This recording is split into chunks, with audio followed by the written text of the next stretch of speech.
ഇന്ന് തന്നെ ഡൗൺലോഡ് ചെയ്യൂ. കാണൂ നിങ്ങളുടെ ഫേവറേറ്റ് ഷോസ്. എന്റെ മോളെ ചതിക്കാൻ ഒരുത്തി ഒരു കെണി ഉണ്ടാക്കിയിട്ട് അതിന് കൂട്ടുനിന്ന് തന്നെ പേടിച്ച് ഞാൻ ഇവിടുന്ന് പോണോ? തനിക്ക് എന്നെ ഉന്നതലങ്ങളിലുള്ള ബന്ധം ബോധ്യപ്പെടുത്തണം അല്ലേ?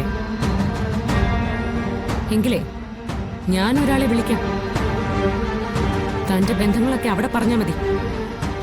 എല്ലാവരും പറയുന്നതനുസരിച്ച് ആ പാട്ട് ഹിറ്റാവുമെന്നാ തോന്നുന്നത്. അതുകൂടി കഴിയുമ്പോ എന്റെ ആഗ്രഹങ്ങളൊക്കെ തീരും. പിന്നെ ഞാൻ ഏതെങ്കിലും കയ്യിൽ ചാടി ചത്താലും മതി. അനാവശ്യം പറയാതിരിക്കേ. ഓർത്തിട്ട് ഒരു സ്വസ്ഥതയില്ല മുത്തശ്ശി.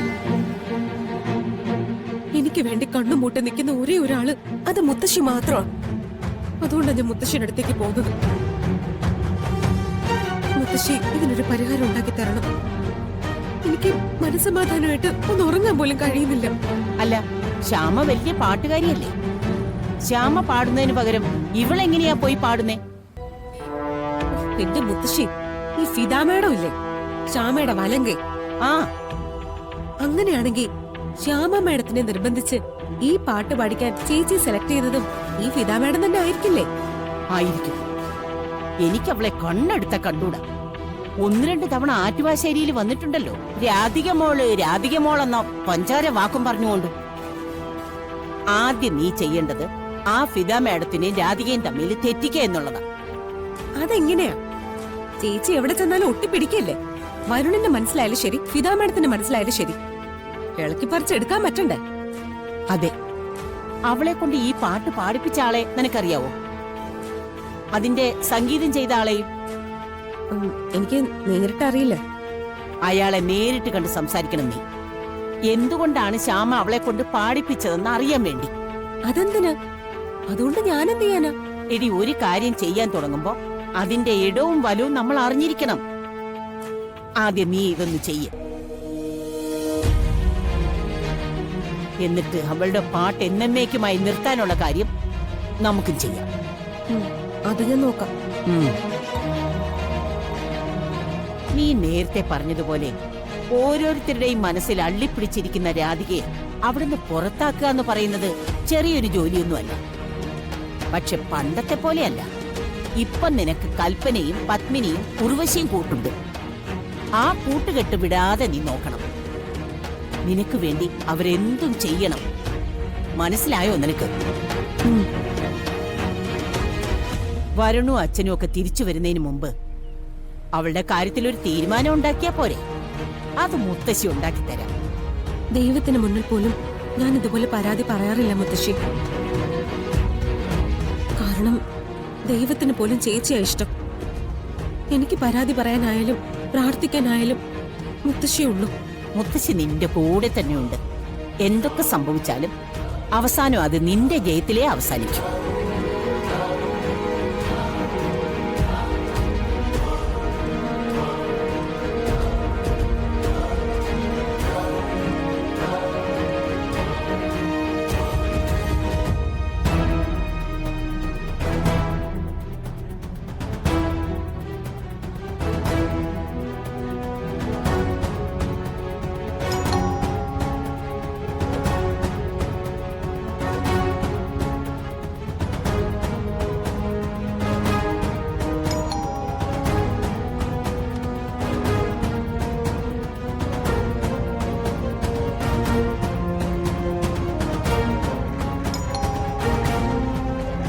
വരുന്നു.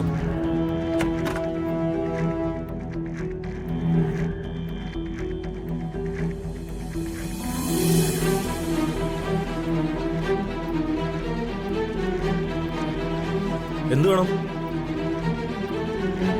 സബ് രജിസ്ട്രാർ അജിത് കുമാർ താങ്കളല്ലേ? അല്ല.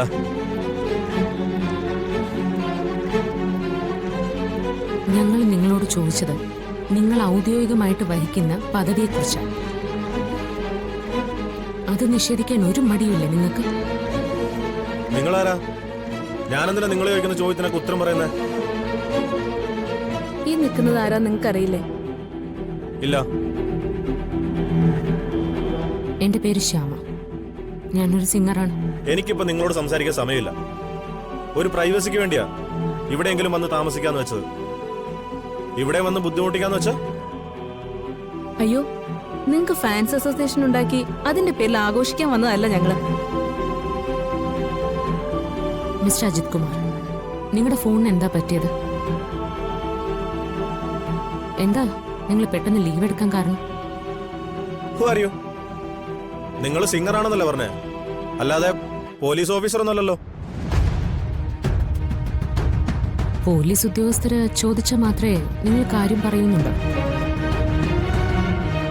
എനിക്കറിയേണ്ടത് കഴിഞ്ഞ ദിവസം നിങ്ങളുടെ രജിസ്റ്റർ ഓഫീസിൽ നടക്കാനിരുന്ന ഒരു രജിസ്ട്രേഷനെ കുറിച്ച്. രാധിക എന്നൊരു പെൺകുട്ടിയെ നിങ്ങളുടെ മുന്നിൽ എത്തിയിരുന്നു. ഐശ്വര്യ എന്നൊരു സ്ത്രീ കൊണ്ടുവന്നത് അവളെ ഒരു കള്ളപ്രമാണത്തിൽ ഒപ്പിടിക്കാൻ വേണ്ടിയിട്ടാണ് അവളെ അവിടെ കൊണ്ടുവന്നത്. നിങ്ങൾ അതിന് കൂട്ടുനിന്നില്ലായിരുന്നെങ്കിൽ രജിസ്റ്റർ ഓഫീസിനകത്ത് വരെ അതെത്തില്ലായിരുന്നല്ലോ. മിസ്റ്റർ അജിത് കുമാർ, ഒളിച്ച് താമസിക്കുന്ന നിങ്ങളെ ഇവിടെ വന്ന് ഞങ്ങൾക്ക് കാണാൻ കഴിയുമെങ്കിൽ നിങ്ങളെക്കുറിച്ചുള്ള ഡീറ്റെയിൽസ് ഞങ്ങൾ അന്വേഷിച്ചിട്ടുണ്ടാവുമല്ലോ. നോക്ക്, മുമ്പേ നിൽക്കുന്നത് രണ്ട് സ്ത്രീകളായോണ്ടാ ഞാൻ അല്പം മര്യാദയോടെ സംസാരിക്കുന്നത്. നിങ്ങൾ എന്നെ സർവീസ് ചട്ടമൊന്നും പഠിപ്പിക്കണ്ട. യൂണിയനിൽ ഞാൻ ഏത് പൊസിഷനിലായിരിക്കുന്നതെന്ന് നിങ്ങൾക്കറിയാമോ? ഞാനൊന്ന് വിളിച്ചാ എനിക്ക് വേണ്ടി ഇടപെടാൻ എത്ര പേരുണ്ടാവുന്നറിയാമോ? കൂടുതൽ കളിച്ചാലേ പാടി ഉണ്ടാക്കിയിരിക്കുന്ന പേരെ അത് പിള്ളേര് വലിച്ചങ്ങ് കീറും. അതിനു മുമ്പ് സ്ഥലം വിടാൻ നോക്ക്. ഞാൻ വല്ലാണ്ടങ്ങ് പേടിച്ചു പോയി അജിത് കുമാർ. കാരണം ഈ സർവേ സംഘടന എന്നൊക്കെ പറയുന്നത് ലോകത്തിലെ ഏറ്റവും ശക്തിയുള്ള കാര്യമാണ്. എന്റെ മോളെ ചതിക്കാൻ ഒരുത്തി ഒരു കെണി ഉണ്ടാക്കിയിട്ട് അതിന് കൂട്ടുനിന്ന് തന്നെ പേടിച്ച് ഞാൻ ഇവിടുന്ന് പോണോ? തനിക്ക് എന്നെ ഉന്നതലങ്ങളിലുള്ള ബന്ധം ബോധ്യപ്പെടുത്തണം അല്ലേ? എങ്കിലേ ഞാൻ ഒരാളെ വിളിക്കാം. തന്റെ ബന്ധങ്ങളൊക്കെ അവിടെ പറഞ്ഞാൽ മതി.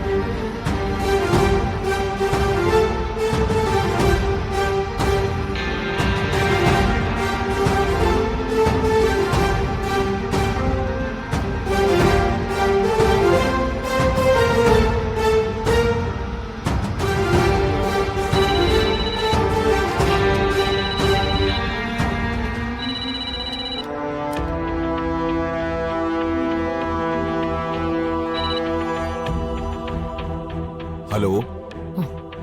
ഹലോ സർ, ഞാൻ സബ് രജിസ്ട്രാറുടെ മുന്നിലുണ്ട്. ഞാൻ അദ്ദേഹത്തിന് ഫോൺ കൊടുക്കാം.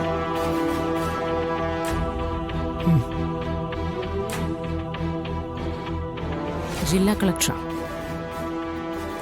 Good morning sir. Mister Ajith Kumar അല്ലേ? അതെ സാർ. ഓഫീസിൽ അന്വേഷിച്ചപ്പോ നിങ്ങളുടെ ലീവ് രേഖപ്പെടുത്തിയിട്ടില്ലല്ലോ. അതെന്താ കാരണം? അത് സാർ പെട്ടെന്നൊരു അത്യാവശ്യം വന്നതുകൊണ്ടാണ്.